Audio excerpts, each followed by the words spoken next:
Well, we begin tonight with two big developments in the United Auto Workers contract countdown with Detroit's big three automakers. Thank you so much for joining us for 7 Action News at 6. I'm Carolyn Clifford. And I'm Mike Duffy. Here's what's in GM's counteroffer. It includes a 10% wage increase, a $5,500 ratification bonus, a $6,000 inflation recognition bonus, and the addition of Juneteenth as a paid holiday. The president of the United Auto Workers, Shawn Fain, called GM's offer, quote, insulting, and that the proposal, quote, does not come close to an equitable agreement for America's auto workers.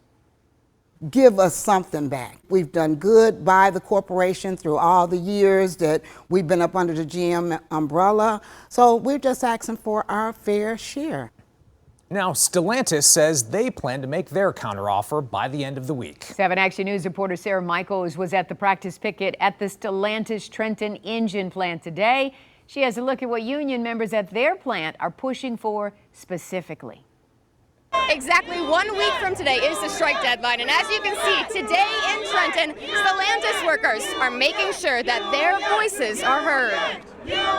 This side is closed. That side over there is working. Caesar C. has worked in assembly at the Stellantis Trenton Engine Plant for 7 years. He, like many UAW workers at Thursday's rally, says that he's worried about his job going away entirely. At least about 2-3 years, they've been saying this plant's going to close, go down to one shift, move products somewhere else. Last summer, Stellantis decommissioned an engine line at the plant. At the rally, U.S. Representatives Debbie Dingell and Rashida Tlaib and UAW International Vice President Rich Boyer spoke passionately about using UAW contract negotiations to ensure that the plant stays open and they receive product. We can talk about wages, we can talk about pensions, we can talk about benefits, but if you don't have a product and a job, none of it matters. Stellantis is expected to make a counter offer before the week ends. How are you feeling? Do you have high hopes about that?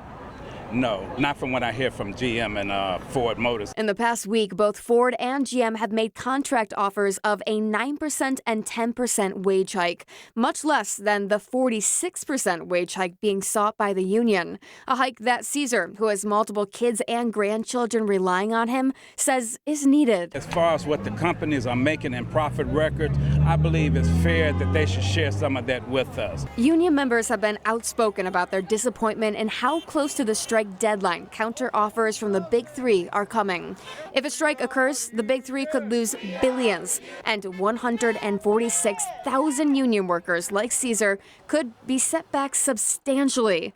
But still, they fight on. Union makes the difference because companies will just walk over us. We are the union. Mighty, mighty union. The mighty, mighty union. And if an agreement is not reached within a week, the UAW has said that 97% of members have voted in favor of a strike. Reporting in Trenton, I'm Sarah Michaels for 7 Action News. Okay, Sarah, we are 1 week away. Stay with 7 Action News for the very latest on negotiations. We'll have up-to-date information on air and at WXYZ.com.